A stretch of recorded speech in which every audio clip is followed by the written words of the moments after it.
तो अभी ना एक दिलजीत दोसांझ की मूवी आई सतलुज,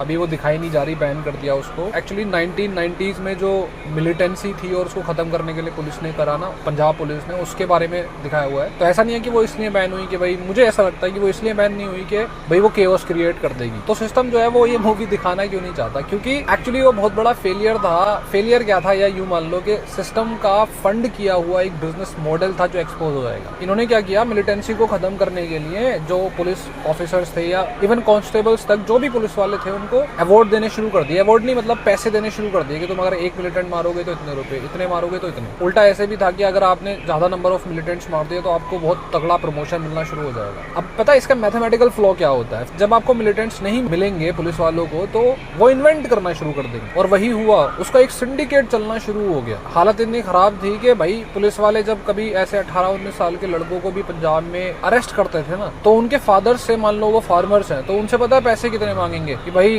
तू नया ट्रैक्टर लेने वाला था ना, तो नए ट्रैक्टर के जितने रुपए हैं वो पहुंचा दे, वरना तो हमें जो है वो अवार्ड वाले पैसे तो मिल ही जाएंगे। अब ये जो मूवी है ना, वो एक्चुअली एक इंसान के ऊपर है, जसवंत सिंह खालड़ा। उस टाइम वो बैंकर थे, और एक बैंकर की स्पेशलिटी होती है कि वो रजिस्टर्स देखता है, मतलब पैसे का खर्च। उस टाइम पे जिस लेवल का वायलेंस हो रहा था ना, वो रिकॉर्ड नहीं हो रहा था, और सोशल मीडिया वगैरह कुछ था नहीं। तो जसवंत सिंह खालड़ा ने क्या किया, उनकी जो एक्सपर्टाइज थी, उन्होंने ना जो फाइनेंशियल रिकॉर्ड्स होते हैं ना, उनको चेक करना शुरू किया।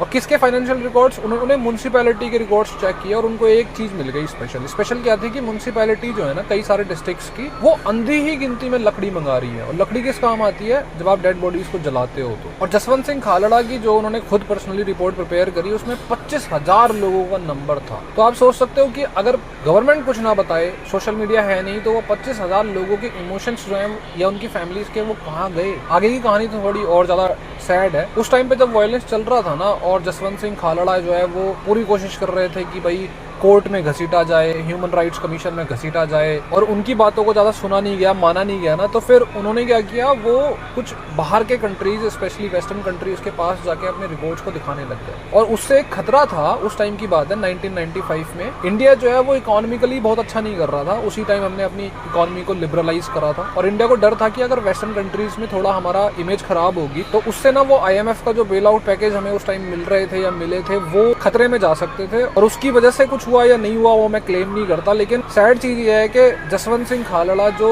पूरे वायलेंस को दिखा रहे थे, पब्लिक कर रहे थे, फाइनली उनको भी अबडक्ट करा गया, और फिर उनकी जान चली गई। एलिगेशंस थे कि पंजाब पुलिस ने वो किया। और मेन चीज ये है कि जो स्टेट में उस टाइम थे, जिन्होंने मोटा पैसा कमाया या बहुत अच्छी पोजीशन पे पहुंच गए, वो आज भी तो हो सकते हैं ना पावर में, ऑब्वियसली वो होंगे पावर में। तो बहुत हाई चांसेस है कि सिस्टम क्यों चलने देगा ऐसी मूवी को भाई।